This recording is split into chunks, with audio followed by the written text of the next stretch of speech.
It starts in a place that is supposed to be safe, quiet, clean, predictable. A hospital ward in Cork, where people go to get better, not to meet violence. And yet, this is where the story reveals. Because on an ordinary day, inside a public hospital, an elderly man named Matthew Healy lost his life. And now a courtroom is trying to make sense of how something like this could even happen. Matthew Healy was 88 years old. 88.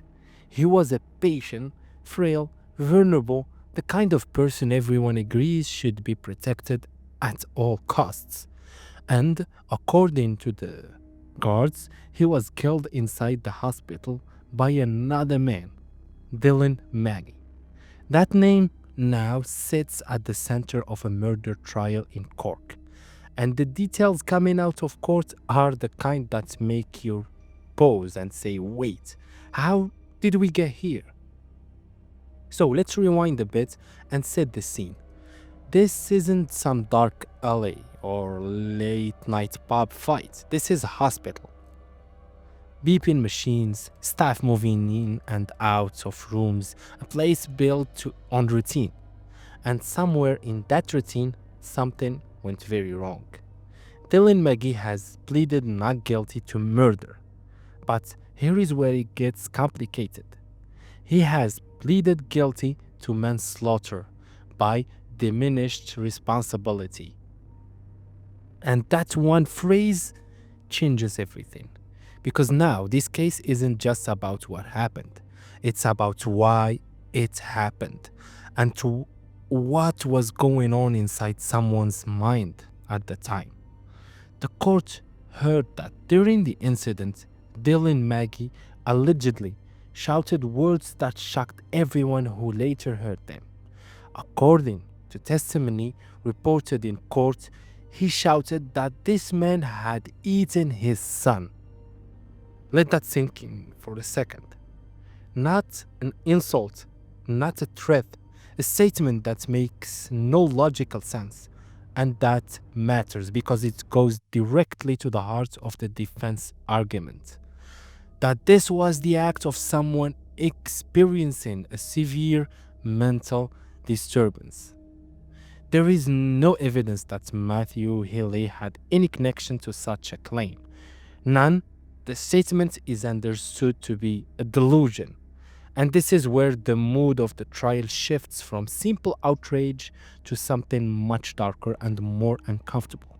Because now the court has to look at mental health, responsibility, and wherever someone fully understood what they were doing in that moment.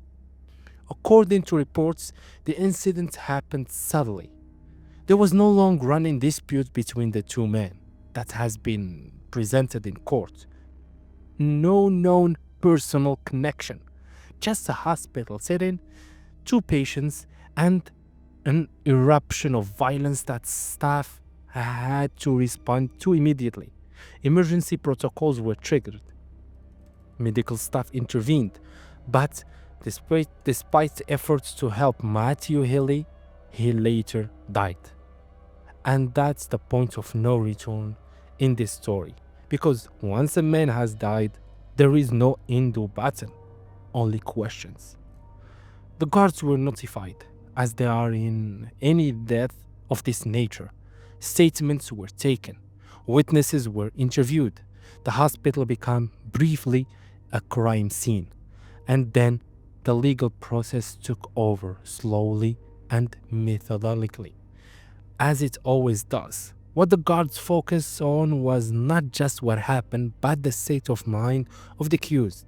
That meant medical history, expert opinions, because when diminished responsibility is raised, the court has to look beyond actions and into mental capacity at the time of the incident.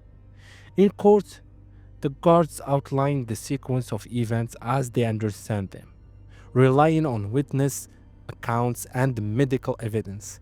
The defense, meanwhile, accepted that Magee caused the death, but argued that he was suffering from a mental disorder that significantly impaired his ability to understand or control his actions. This is one of those cases where there is no easy emotional response.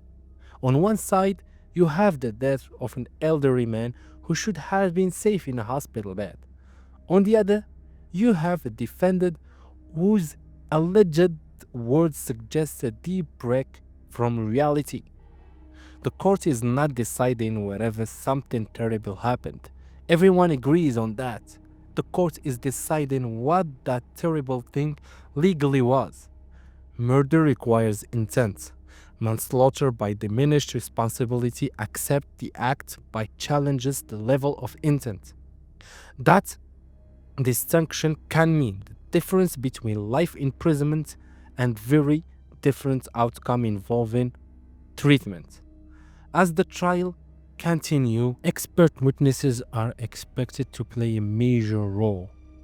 Psychiatrists, doctors, people whose job is to explain the invisible, to explain how someone's mind can turn a hospital ward into a battlefield that exists only in their head.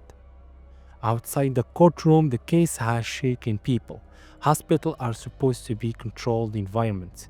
This case forces uncomfortable conversation about mental health care, patient supervision, and how rare but devastating incidents like this can still occur despite safeguards.